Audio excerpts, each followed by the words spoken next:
ആത്മാർപ്പണത്തിൻ്റെ അതുല്യമായ 1000 സ്മരണകളെ ഉണർത്തിക്കൊണ്ട് ഒരിക്കൽ കൂടി ബലിപെരുന്നാൾ നമ്മളിലേക്ക് സമാഗതമായിരിക്കുകയാണ്. ത്യാഗിയായ ഇബ്രാഹിം നബി അലൈഹിസ്സലാമയുടെ ത്യാഗത്തിൻ്റെ ദീപ്തമായ 1000 സ്മരണകളെ, ഓർമ്മകളെ ഓരോ സത്യവിശ്വാസിയുടെയും മനോമുഖരത്തിലേക്ക് അന്തരീക്ഷത്തിലൂടെ അലതല്ലി ഒഴുകുന്ന തക്ബീർ ധ്വനികളിലൂടെ മനസ്സിലാക്കപ്പെടുമ്പോൾ തൻ്റെ സമ്പത്തും ശരീരവും മനസ്സും തൻ്റെ ഇഷ്ടാനിഷ്ടങ്ങളും എല്ലാം ദൈവത്തിന്, അള്ളാഹുവിന് തൃപ്തിയെ ലക്ഷ്യമാക്കി പ്രവർത്തിക്കണമെന്ന് ഓർമ്മപ്പെടുത്തുന്ന വലിയ ദിനമാണ് ബലിപെരുന്നാൾ.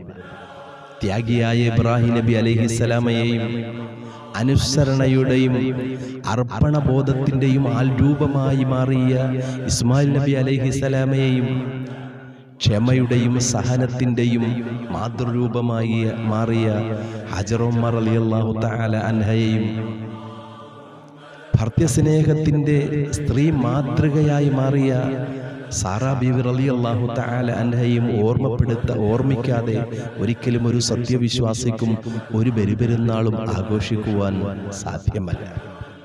അള്ളാഹുവിനും റസൂലിനും തൃപ്തികരമായ രീതിയിൽ അവരുടെ പൊരുത്തം ലക്ഷ്യമാക്കിക്കൊണ്ട് ദീനിന് സഹായകമായ രീതിയിൽ നമ്മുടെ ജീവിതത്തിൻ്റെ സിറ്റുവേഷനെ ചിട്ടപ്പെടുത്തിയാൽ ഈ ലോകത്തുള്ള സർവ്വ വസ്തുക്കളും നമുക്ക് അനുകൂലമായി നിലകൊള്ളുമെന്ന് എല്ലാവരെയും ഓർമ്മപ്പെടുത്തിക്കൊണ്ട് എല്ലാവർക്കും ബലിപെരുന്നാളിൻ്റെ ആശംസകൾ കൈമാറുകയാണ്.